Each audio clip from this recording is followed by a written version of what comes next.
What's going on, everyone? Welcome back to the channel. If you're new to the channel, my name is AkeemHaynes. I'm a two-time Olympian, Olympic bronze medalist, author, motivational speaker, and sports commentator. On my channel, we talk boxing, MMA, track and field, and of course, motivation and encouraging content. If this is something that you enjoy, then I hope that you subscribe to the channel. Now, let's get into the video. Sebastian Fundora versus Carlos Ocampo. What do we think about this fight? Let's get into it. Fundora's coming in with 19 wins, 1 draw, 13 by way of knockout. I think at the beginning of his career, people didn't really take him seriously or saw him as much of a threat.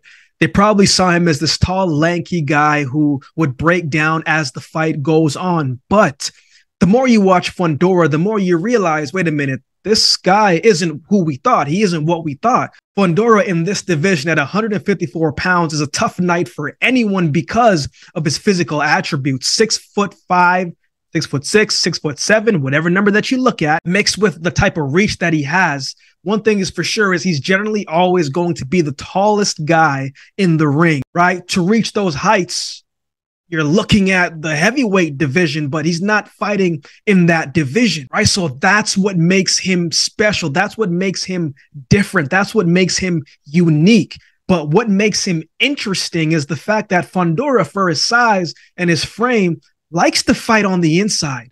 The man's got a mean side to him, right? Like he looks like a friendly guy, always smiling, right? But he steps into the ring and everything changes. Personally, if I was his height, man, I'm piecing everybody up from the outside and trying not to get touched. But him, no, he's that come forward type of guy. He's getting in your face and he's letting the hands go and the combinations go. And he's an accurate pressure puncher. The moment his opponents cover up, boom, he's going to catch you with a body shot. You try and protect the body, then boom, catches you in the head.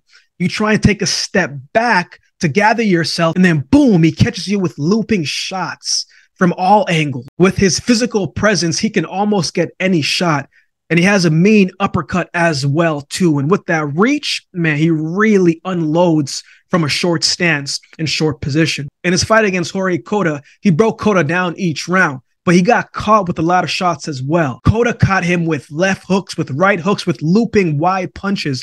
While the fight lasted, Cota had success against Fundora, but Fundora's relentless pursuit smothered him with different punches, whereas Cota just couldn't keep up or cover himself up enough to evade some of those shots, and it was only a matter of time before he was taken out of there. In Fundora's fight against Sergio Garcia, it was a slightly different Fundora that we saw. He was boxing a bit more than the pressure fighter that we were used to.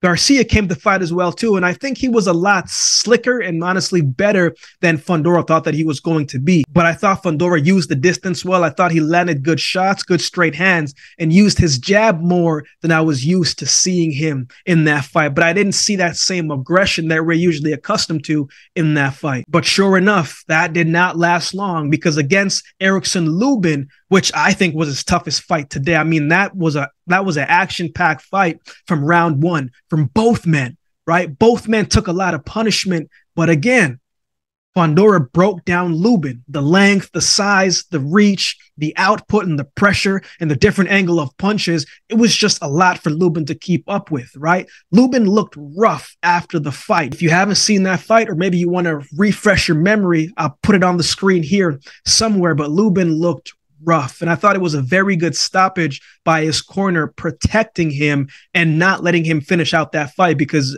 I don't think that fight would have lasted much longer and he would have took a lot more punishment. While Fundora has all the capabilities of winning fights from the outside, he likes to bang on the inside with the best of them. And I think that's where also his troubles lie. In the war with Lubin, he got knocked down. When Lubin let his hands go and waited for him to slightly tire out, he took advantage of that. Lubin is one of the best in the division, and for Fundora to get a win against him in the type of fashion that he was able to win that fight, I think that says a lot about the boxer, who he is becoming and who he is right now. Fundora gives out a lot of punishment, yes, but he also takes a lot of it as well.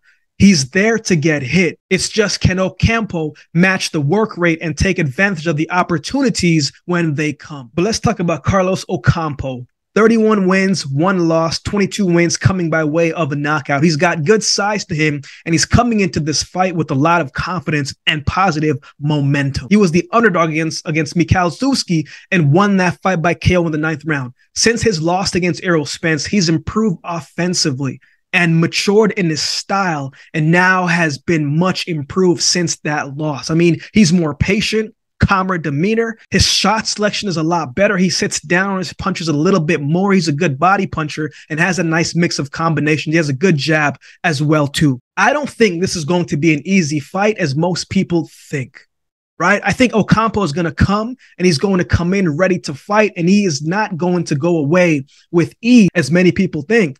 I think he's going to come out and target the body early in this fight. And I think that's where he can have a lot of success. With Fundora being the taller fighter, rather than reaching up and headhunting and trying to hit the taller parts, just hit what's in front of you. Straight hands down to the solar plex, hit the body, hit the shoulder, wherever it is that you can hit. That's where you should hit Fundora. Break his body down. Then when he starts covering up the body, then that's when you can hit those head shots. And that's when you can really sit down and try and land those good shots to the head. But just hit what's in front of you. Hit what you can see. If he can slip in and slip out and move around the ring and try and catch Fundora's timing, try and gauge his timing, he'll be able to have a lot of success. The issue for me with Ocampo is his output. Can he keep up with Fundora when Fundora is coming forward and letting his hands go? You can't just let him come forward and you're not throwing anything back, because he's going to take advantage of that and start to impose his will with every single step. Can he be the aggressor when Fundora is tired? Can he be the counterpuncher when Fundora misses and leaves his chin open? Because he's going to need to be. He's going to need to be ready to find the right openings and risk landing his shots and taking a few of Fundora's, because you can't play it safe with him if you want to win. The looping shots, the left hooks, and the body shots are going to be key in this fight to me, and they are going to be there. Fundora has a whole bunch of offensive weaponry, but he still is not the best defensive fighter, and he is going to be there to get hit. Ocampo has to be able to capitalize on those shots, find those openings, and be patient. But can he do all of this for 12 rounds? My opinion, I don't think he will be able to. I think Fundora's length and pressure, I think, will be too much for Ocampo in this fight. Ocampo will have good moments, but I don't think he will have enough moments throughout this fight to stop Fundora. I have Sebastian Fundora winning this fight by KO in the later rounds. I mean, betting-wise, I'd say this one is going over 6 to 7 rounds. I have Fundora winning this fight by KO. What are your thoughts on this fight? Who do you have winning? Let me know in the comments section below. If you would like to support the channel, there's a couple ways you can do so. You can like, comment, share, and subscribe to the channel. If you would like to support by way of donation, you can find options in the description below. Also, my Cash App handle will be on screen as well. Any amount goes towards the growth of this channel and will be greatly, greatly appreciated. If you'd like to follow me on social media, you can find my social media handles on screen as well. So with all that being said, if you've been watching the video this time, then do me a favor and subscribe to the channel, and we'll definitely see you next time.